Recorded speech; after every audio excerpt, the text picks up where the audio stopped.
भाजपने विधान परिषदेवर बऱ्याच जणांना संधी दिलेली आहे. मात्र काही जणांचा हिरमोड झालाय. त्यामध्ये भाजपचे नेते संजय केनेकर देखील आहेत, ज्यांना मागे संधी देण्यात आलेली होती. मात्र चर्चेत असताना देखील त्यांना संधी देण्यात आलेली नसल्या कारणानं त्यांना नाराज होऊन कुठेतरी सोशल मीडियावर स्टेटस आणि स्टोरी ठेवलेली आहे. भले तुम्ही म्हणत असाल की नाराज नाहीये, मात्र तुमची स्टोरी बरंच काही सांगून जातीये. काय म्हणा तुमच्याबद्दल? खरं तर माझं स्टेटस हे माझ्या कार्यकर्त्याच्या प्रेरणेसाठी ठेवलेलं आहे आणि कार्यकर्त्याचं मनोबल खच्चीकरण होऊ नये. मला खरं तर माझं भाग्य आहे, या महाराष्ट्राचं नेतृत्व माननीय मुख्यमंत्री देवेंद्रजी फडणवीस यांच्या नेतृत्वात मी आज काम करतोय.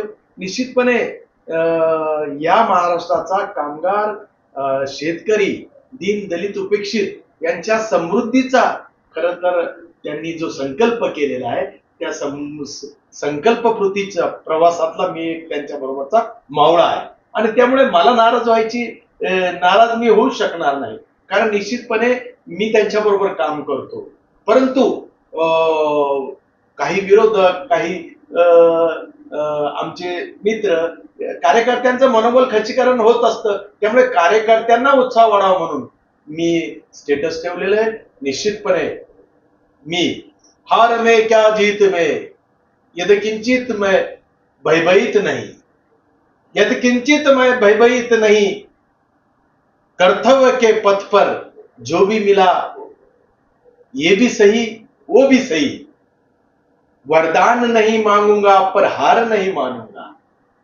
कारण ज्या पंडित दीनदयाल उपाध्याय, श्यामाप्रसाद मुखर्जी, गोळवलकर गुरुजी आणि असे अनेक दिग्गज नेते भारतीय जनता पार्टीचे, त्यांच्या नेतृत्वात, त्यांच्या विचार संस्कृतीने माझी वाटचाल चालू आहे. गेल्या 38 वर्षापासून ही वाटचाल चालू आहे. असे संध्या बऱ्याच आल्या आणि बऱ्याच गेल्या, परंतु माझं टायटल महाराष्ट्राचा लोकप्रतिनिधी म्हणून नाहीये.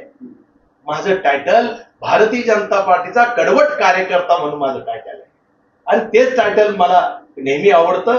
निश्चितपणे त्या टायटल मध्ये मला जो आनंद आहे, कारण भारतीय जनता पार्टीचा मी कडवट कार्यकर्ता आहे आणि तो शेवटपर्यंत राहणार आहे आणि त्यामुळे मला नाराजगी नाही.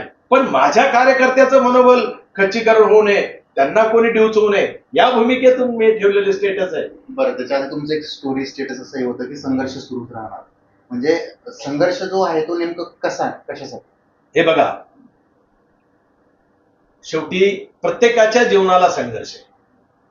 त्यामुळे फक्त राजकीय नेता, आता ज्या पद्धतीने दीन दलित उपेक्षित पीडितांच्या समस्येसाठी संघर्ष करावा लागणार आहे, कामगारांना न्याय मिळवून देण्यासाठी संघर्ष करावा लागणार आहे. निश्चितच आहे, सरकार जरी असलं तरी त्यांच्यापर्यंत न्याय पोहोचवणं, लाभ मिळवून देणं हे गरजेचं आहे आणि त्यामुळे सरकार असताना प्रशासकीय यंत्रणाला हलवण्याला संघर्षच असतो आणि त्यामुळे निश्चितपणे मला जोपर्यंत शेवटच्या माणसाला न्याय मिळत नाही तोपर्यंत मी संघर्ष समजतो आणि त्यामुळे शेवटच्या माणसाला न्याय देण्याची भूमिका जी देवेंद्रजीने महाराष्ट्राच्या मुख्यमंत्री पदावरून संकल्प केला समृद्धीचा, शेवटच्या माणसाचा, त्याचा प्रयास मी करणार आहे आणि तो संघर्षमय जरी झाला तरी तो प्रयास देवेंद्रचं स्वप्न पूर्ण करण्याकरता हा मावळा सज्ज आहे. बरं, हे पाहतो आपण भाजप नेते संजय केनेकर, त्यांची नाराजी आहे, कार्यकर्त्यांमध्ये देखील नाराजी आहे. मात्र कार्यकर्त्यांना कोणी डिवचू नये यासाठी मी ती स्टोरी आणि स्टेटस ठेवलेला आहे.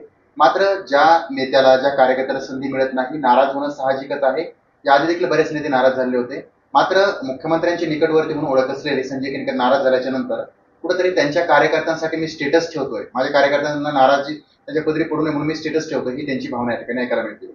सचिन बडे, लोकशाही मराठी, छत्रपती संभाजीनगर.